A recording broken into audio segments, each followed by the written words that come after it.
System. Just wanted to welcome you to First Course tonight. Thank you very much for being here. And as a way of introduction for our speaker, I'd like to introduce Dr. Swaroop by telling you a little bit about him. Dr. Swaroop is a graduate of the All India Institute of Medical Science in New Delhi, India. He completed his residency at St. Luke's Roosevelt Hospital Center at Columbia University in New York, and a fellowship in gastroenterology at Brigham and Women's Hospital, which is consistently rated in the top 10 hospitals in the nation. Dr. Swaroop served as the medical director of the Digestive and Liver Diseases Clinic at the University of Texas Southwestern Medical Center in Dallas.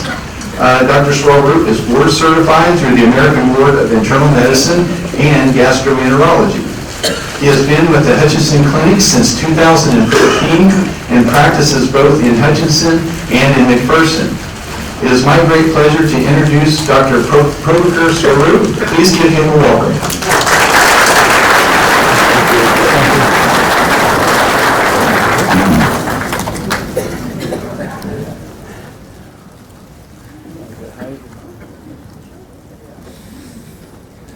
Thank you very much for coming. It's a kind of dreary day, which turned out to be sunny now.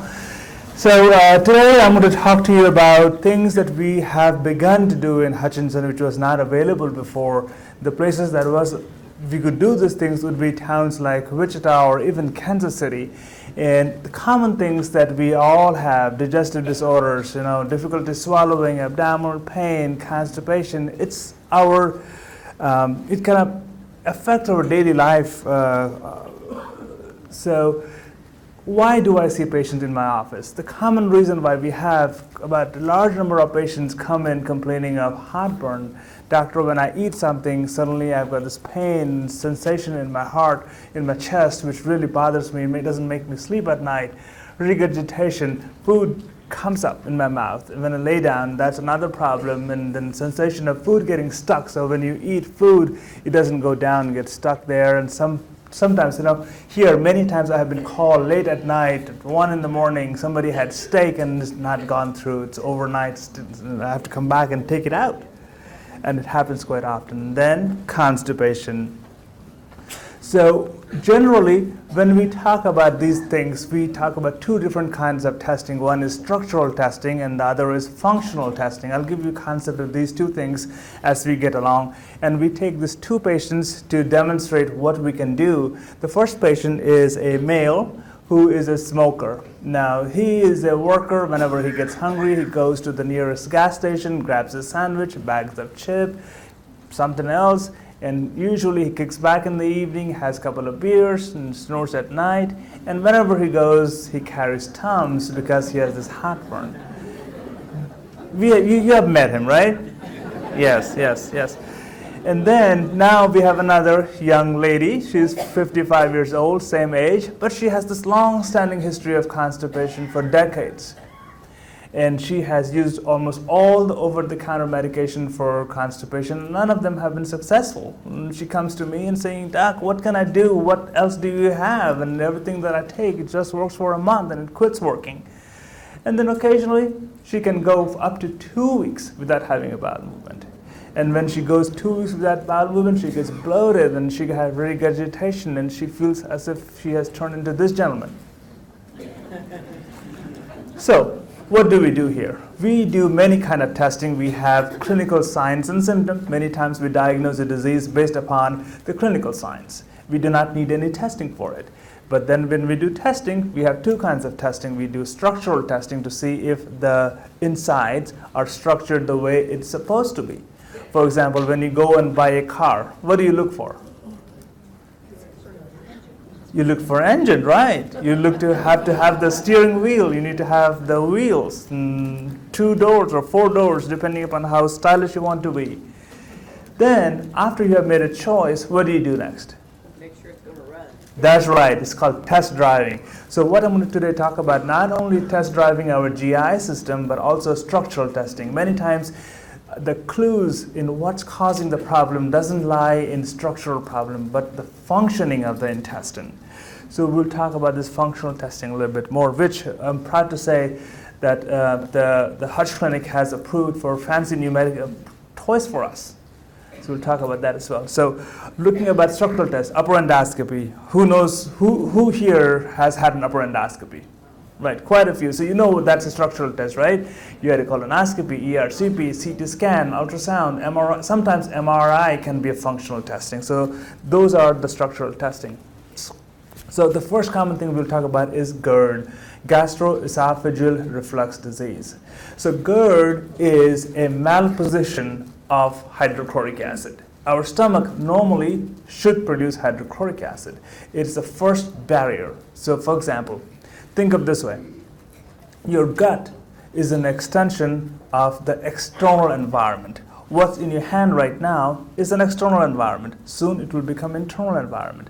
So gut has to have surveillance, it has to have protection, it has to have barrier against infection. So acid is our first line of barrier against infections. And now we know that, chronic use of acid suppressing medication has been related to all kinds of things. Bone mineral problems, occasionally some have reported to cause more dementia and those kind of things. So GERD is stomach acid coming to the esophagus, up in the throat as well. Now remember, GERD is not Prilosec deficiency. Yeah? So we as physicians think GERD is Prilosec deficiency. We give you Prilosec, yeah? And that cures it, that makes it better, but that's not the way we should treat GERD. GERD has a reason why people have GERD. And majority of times it's a mechanical reason or a functional reason. Many times the stomach doesn't empty properly. You eat your food, the stomach produces acid, it doesn't go down the way it's supposed to, and it comes out. Sometimes the valve between the esophagus and the stomach doesn't function very well, and it comes up. Something what you have eaten. Many times it is lifestyle choices that can cause GERD. But GERD, on the other hand, causes damage to the esophagus. Esophagus is not meant to tolerate such low pH. So it gets burned, it causes scar tissue, and it does change its lining to resemble the intestinal lining. And that's a precancerous change. So chronic heartburn being the leading cause of Barrett's esophagus. So if you imagine our esophagus. So if you were to look at the esophagus under a microscope, it will look like tiles. Cells are like tiles, close together. But when it turns into Barrett's esophagus, which is a precancerous change because of chronic exposure to either hydrochloric acid or even bile acid, it looks like as if the bricks have been ended on its side. That's a precancerous change. And that's a risk for getting esophageal cancer.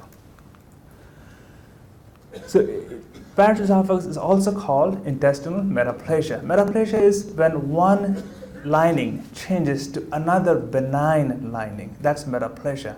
But the benign lining starts progressing towards cancer. That's dysplasia. So metaplasia can turn into a low-grade dysplasia or high-grade dysplasia, and that tells me what's the risk of it turning into cancer. So in 2005, the prevalence was about 3.3 adults in the US who had Barrett's esophagus. Though population is low, in certain selected patients, it is much higher. Our first patient, my 55-year-old smoker who drinks beer, is the typical patient who has Barrett's esophagus. But that's why majority of Barrett's esophagus studies and papers comes from VA hospitals. So an adult male who is white and a smoker is a typical patient who will have Barrett's esophagus. And that's the patient who we have to protect and guard and survey against the risk of cancer of the esophagus. So again, if you look at the risk of Barrett's esophagus turn into cancer, that's also rising over time. As the Barrett's esophagus goes higher and higher over time, the risk of death because of esophageal cancer has also risen. And also because of the risk of cancer of the esophagus. About 16,000 patients will be diagnosed with esophageal cancer on a yearly basis. But see, even despite most aggressive treatment, only 17% of people survive 5 years. So 13% of Caucasian male over 50 will have chronic reflux, which will get into the Barrett esophagus. And GERD is the common in the US population. Again, 18% of patients who will report having episode of heartburn at least once a week. Monthly, in almost half of our population will have symptoms of heartburn, which is pretty big number. And as you go, as obesity risk increases over time, that does increase the risk of reflux too. So obesity is a big risk of having reflux. It's a physical phenomenon. When the stomach fat pushes the stomach, the acid has nowhere to go but up. So what we're going to do some test driving to see who has heartburn. Heartburn does not always mean it is because of acid. There are other things that can mimic symptoms of heartburn, and it may not be because of hydrochloric acid. So we'll talk about certain tests that we can do here. For the last several months, Hutch Clinic has those new machines that can differentiate between acid reflux and non-acid reflux and treat the patient appropriately. So the first test I'm going to talk about is 24-hour pH and impedance. So what is pH? Who knows what's the pH? Yes, quite a few people know about pH. pH is a concentration of hydrogen, a log of concentration of hydrogen ions. The lower the pH, the acidic the fluid is. The higher the pH, more alkaline the thing is. So what we do in the study is we have a catheter that goes down the nose, stays in the esophagus for 24 hours. And it constantly measures the direction of drop in pH or rise in pH, and it has buttons. It is attached to a patient. It's like a pager-like device, and they can press. It is, I have heartburn, I ate food, I'm laying down, and it is the whole chart is made into a graph. So this is the probe that goes down into the esophagus. It is rests here right between the esophagus and the stomach. And then it comes out of the nose and it gets attached to this little probe here. Then we make a note of all the drops in pH and what the patient is doing, and we put in the computer the data and it gives us a nice chart. This is how it looks like. So we have a rule of force. If your pH drops less than 4 for 4% of time, that is significant for acid reflux. So imagine this line of 4. And this is the 24-hour graph of thing going up and down and up and down. And this is what the patient is doing. Drinking, is supine, and regurgitation. And here, this is acid reflux, this is acid reflux, this is acid reflux. Here is acid reflux. And we have a sophisticated way of calculating if this pH exposure is significant or not. So we will come with a number. And depending upon the number, we can tell you, hey, your symptom is because of acid. If it is acid, we recommend generally lifestyle modification to begin with. Lose some weight, eat less carbohydrates, and plan to eat your meal so that you are not going to bed with full stomach. That will make you reflux more. Avoiding caffeine. So imagine a fancy Italian restaurant. We have a fancy Italian restaurant in town, right? So we go have some bread, some red wine to begin with, and then we get some pasta coming along, and then we have finish our meal with a nice slice of tiramisu and chocolate cake, and then we have coffee to end with. It's delicious, but it's a perfect recipe for heartburn.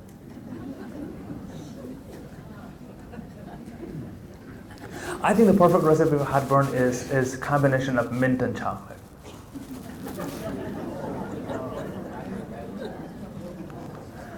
So this is what happens to the esophagus. Chronic acid damage. It has caused a lot of scarring here. It has scarred down, and even the pill gets stuck. And many times I get called at night, the steak is here. Sometimes I find the whole meal, starting with shrimp cocktail right there. Okay, so this is Barrett's esophagus. So the normal esophagus looks kind of pale. And this is what the lining now looks because it has changed. It's called Barrett here. And what we do is when we want to see Barrett's esophagus well to see if it has risk of turning into cancer, we do something called narrow band imaging. So here, since it is destined, it wants to become cancer. And what is one line or one word that will define cancer? Any volunteers? Was that? Scary. Scary, you're right. The one word that will define cancer is immortality. Cancer cells are immortal. We are all destined to die. All our cells are destined to die. We have programmed death. We know that our cells, after certain replication, decides, you know what, is 30 replications done, it's time to die. And when it's time to die, we have something called death domains in our cells, and it gets activated. When the death domains get activated, the DNA is cut into neat little pieces, and the cell unfolds and dies. But in cancer cells, that doesn't happen. And they keep on replicating. So we have this petri dish of cancer cells that we can grow in a lab, and it will grow forever. We have cells that we have been growing since 1940s. Doesn't die. So when the cancer cells wants to live forever, it produces things to make it live forever. And one of them is vascular endothelial growth factor, a protein that makes blood vessels so that it can eat. So when we use this particular technology, what we do is that we, through our scope, send a light in which we have electronically removed red information. And the light goes to this object of interest and comes back reflected. When it comes back, we electronically remove red. Because blood vessel is red, if we remove red, the blood vessel will appear black. So when we look at in narrowband imaging, we can tell if this is getting dysplastic or if it has a high cancer potential. So this is called NBI. We can do it here in our hospital, NBI. So imagine this is a polyp that I'm seeing through normal white light. If I turn on the NBI, this is how it looks.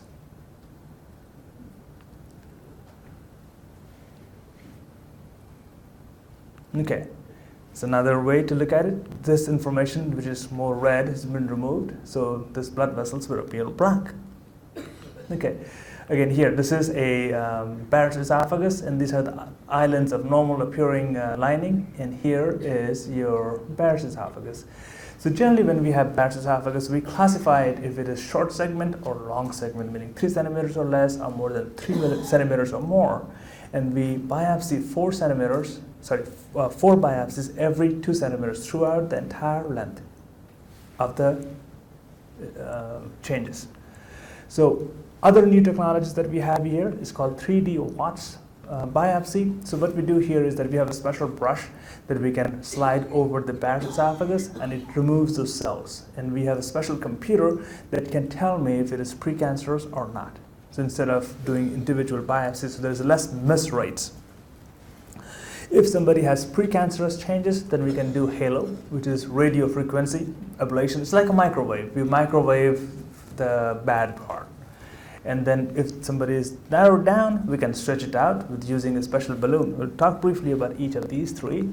So this is the 3D Watts biopsies. Normally we do biopsy here, biopsy here, biopsy here, and then we'll miss all this in between. Here we can do is brush it, and this brush is sent to the pathology lab. There I can do a special computer-aided analysis. The human beings don't read it, the computer reads it, and they can tell me if it is precancerous changes or not. We can do it here at our Hutch hospital. This is the brush, and this is our scope. And this is how it looks, the cells under a microscope. Okay, the halo, the radio frequency ablation. So we do is when there is a precancerous changes, we can treat it by various means to remove the Barrett's esophagus or treat those precancerous changes. We can use something called cryotherapy, meaning we spray it with liquid carbon dioxide, or we can microwave it with the radio frequency ablation. So this is the device we have, and this device, it is a catheter, and this is our emitter in a balloon. if we park it where the Barrett's esophagus is and we turn it on, and it will literally cook a very thin layer of the esophagus. This is the 90. So this one is we can patch and like a paddle. We put it on different parts of the Barrett's esophagus and we treat it that way.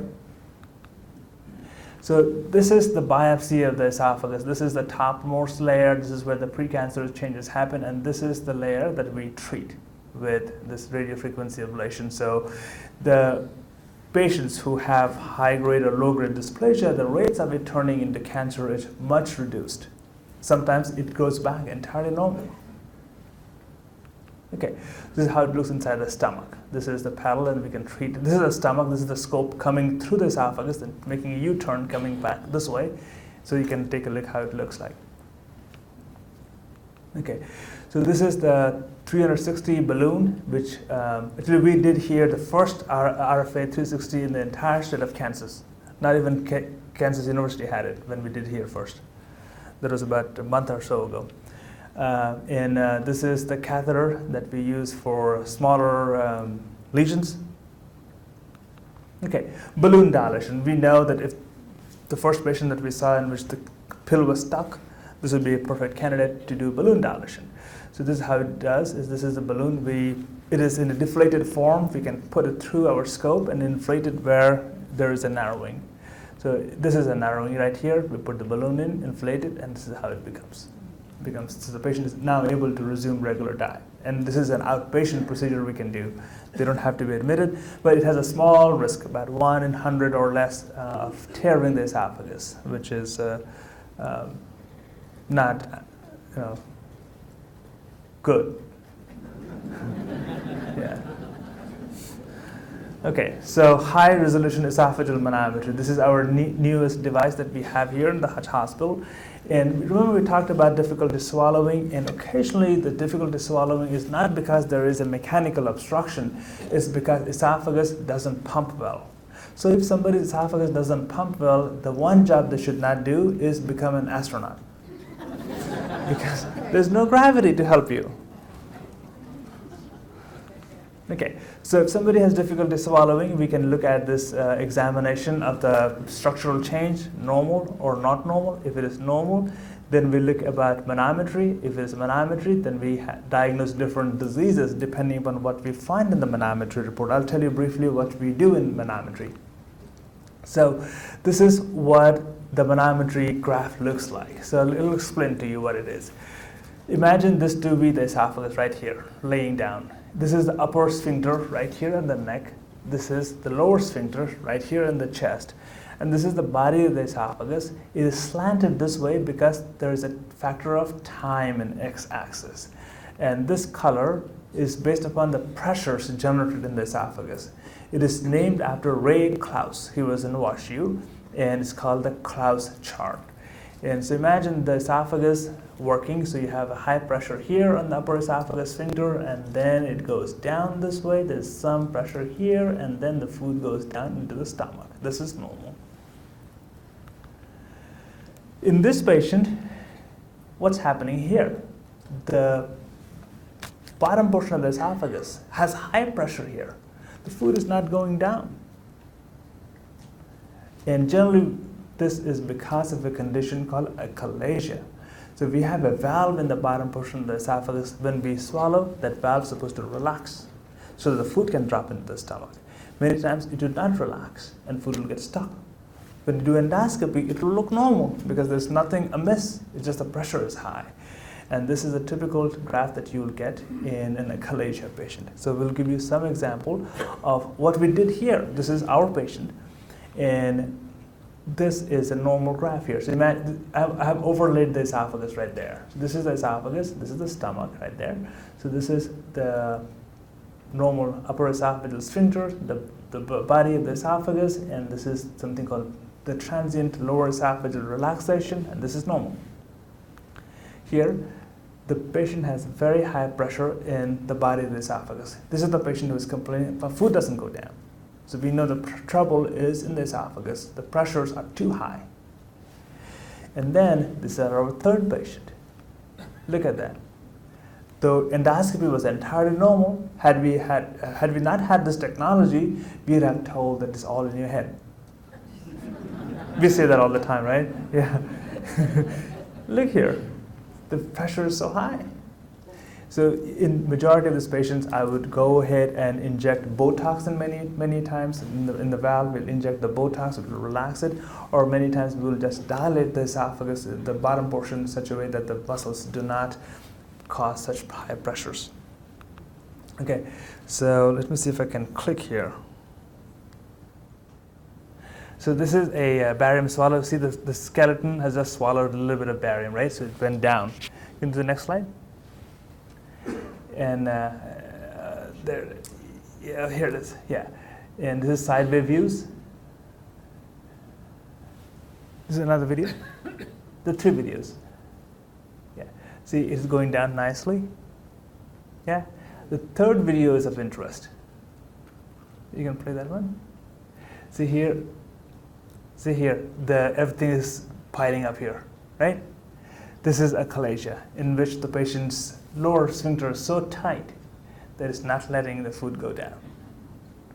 And this is one of the other common causes. Since we have this machine here, we have diagnosed probably 15 cases of achalasia. Okay, so we talked about that. Now we talk about constipation. Everybody has constipation time to time. It's normal. But common cause is lack of fiber. Now, let me have a vote here. What's the average fiber consumption of an average individual per day? What do you think? 4 or 5 grams. Okay. So the standard American diet provides you with about 9 to 10 grams of fiber per day. To need to have the pressure, the urge to have a bowel movement, you need to have weight. The weight in the rectum triggers the urge, and about 150 to 200 grams of stool will trigger. 5 grams of stool is made by 1 gram of fiber. So if you have 9 or 10 grams, you get how much fiber? How much stool? Not very much. The recommendation is 25 to 35 grams per day of fiber. So that's one common reason why people get constipated, because they do not have any fiber. And then another caveat, constipation begets more constipation. Because if you have constipation, the stool tomorrow is going to get drier and lighter, and it keeps on going. So as an adult, we ignore our urges to have a bowel movement, and that causes constipation. You have had young children and kids in the family, right? You have 8-year-olds, 5-year-olds in the family. Guess how many times they will halfway through the meal, mommy and daddy, I gotta go potty. It happens all the time. It's called gastrocolic reflex. It's normal. But we as an adult have completely ignored it, and therefore, as a reward, we get constipation. Lack of exercise. When we don't exercise, our intestines don't move very well. Mechanical reasons, hormonal reasons, neuromuscular, pelvic floor dysfunction. So now the list goes on, becomes big. So here, to distinguish between what causes constipation, we talk about dietary history, see if the patient is taking enough fiber or not. Then we look at if the colon is moving appropriately or not. We do a SIDS marker study. And if everything is negative, we do something called anorectal manometry. Like esophagus manometry, we can measure the pressures in the rectum, and that will tell me exactly what's the problem. So here, imagine a room and a door. If when you go out of the room, you have to open the door. What happens if you don't open the door? You get stuck. You get stuck, yeah? It happens in constipation all the time. The room tries to push the stool, but the stool doesn't have anywhere to go because the door is closed. And so here, this is the patient who bears down, the pressure goes up. This is the rectum. In the anal canal, the pressure still goes up. So when the patient is trying to push, the sphincter tightens, and the patient is not able to have a bowel movement. Here, when we do something called biofeedback therapy, many times we'll retrain the patient how to go to the bathroom. When the rectum pressure goes up, the anal canal relaxes, and guess what happens? Stooling. Yeah. So this is the fuzziest picture I could get. So this is the rectum, and this is the balloon, and we measure the pressures that way. Okay, it takes about 15 minutes. And so imagine so here, there was a time when we were not on our 2 feet, we were on 4 legs. In 4 legs, you don't have to worry about things falling out because the gravity keeps things up. But when you're standing up on your 2 feet and walking like a primate that we are, things fall down. And we need to have a sling. This is the sling that keeps things in check. If this is working fine, we do not dribble stool. But when we want to have a bowel movement, it needs to relax. If it does not relax, this is what happens. It backs up. But if it does not contract, we got incontinence. So this has to be in the right angle. You have to be sitting in the right angle. The best position to have a bowel movement, believe it or not, is squatting. Not sitting in the toilet, which puts your pelvic floor at the wrong angle. So we talk about dyssenergic defecation. This is commonly because of patients who have had traumatic childbirth, which traumatizes the muscles. Large number of patients who have this had history of sexual abuse, and then poor behavioral habits related to bowel health, and sometimes we don't even know why. And these are the signs. When patients strain a lot, and sometimes patients tell us that though the stool doesn't come out and they have to manually disimpact themselves. So for those patients, we do biofeedback therapy. We train them how to have a bowel movement. We train them how to relax those muscles appropriately so they're not dependent upon medications. Many times, this is not a Linzess or other medication deficiency. It is just a matter of practice. And this is how it happens, biofeedback therapy. We'll tell the patients, squeeze, squeeze, squeeze, and they'll see the chart go up and down and up and down. And once they get the hang of it, after 5 or 6 sessions, they're not constipated anymore.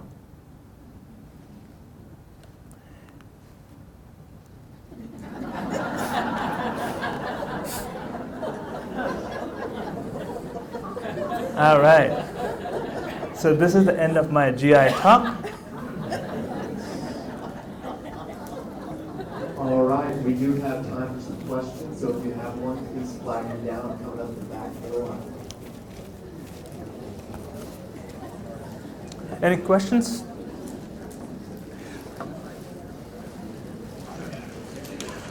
What is the best thing to do for acid reflux? I think the best thing to do for acid reflux, first of all, is not to get it. And majority of times, it's a chronic buildup of acid reflux. People gain weight, they have bad eating habits, they have bad sleeping habits. Those are the things that can potentially be controlled. Try not to go on medication, if possible. There are only a few indications to be on a lifelong medication. Generally, once we put you in a Prilosec or medicine like that, you're on it forever. There's no reason to stop it because you feel so good. So, for patients who have heartburn, I would initially recommend lifestyle changes.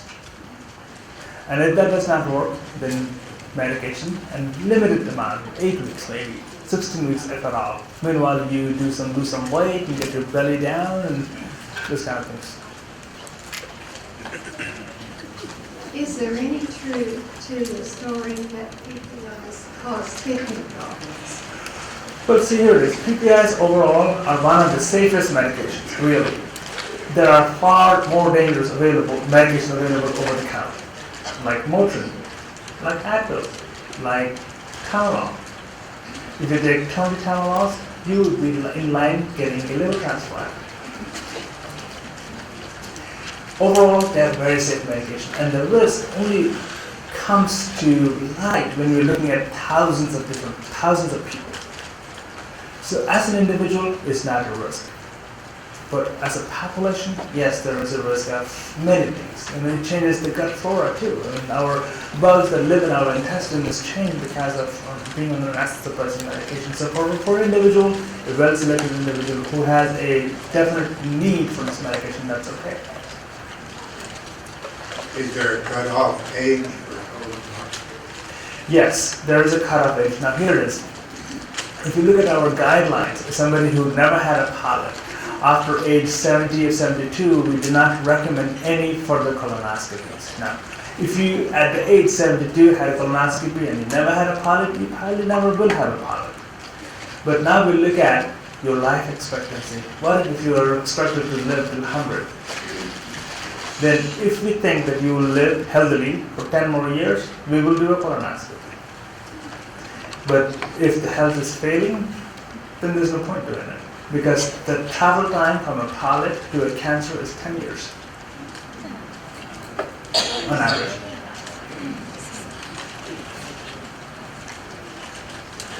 Yes, ma'am. With the development of the treatment of constriction at the end of the esophagus that you have developed, has this eliminated some of the people who had to go on tube feedings? Yes, I do not remember the last time when I had to put a feeding tube because of this reason. Yes. The question was, with the newer treatment that we have for dilation of the esophagus, do we still put feeding tubes in patients? Previously we did because the esophagus was completely obstructed and there's no way to feed except to put a tube in the stomach. Nowadays we don't do it. Yes? I'm the guy that has a hard time taking his pills. What do you do? What do you recommend? Feel like they're still on top. You have a hard time taking pills? Generally, if somebody has, then we need to figure out what's the problem. So if you look at difficulty swallowing, there are two major reasons. One, we have this sophisticated mechanism of putting the food down in the esophagus, right?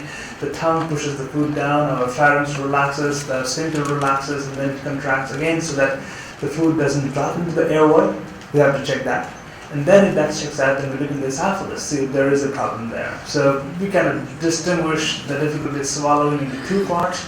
One is called the oropharyngeal dysphagia, meaning in the upper part of the throat, and then the esophagus problem. So we have to distinguish between what's causing the problem. All right, if we have any more questions, please see Dr. Swaroop right as we are finishing up here. We will have this video on our website here in the next few days. That's touchregional.com. And thank you all for coming. Please give Dr. Swaroop. Thank you.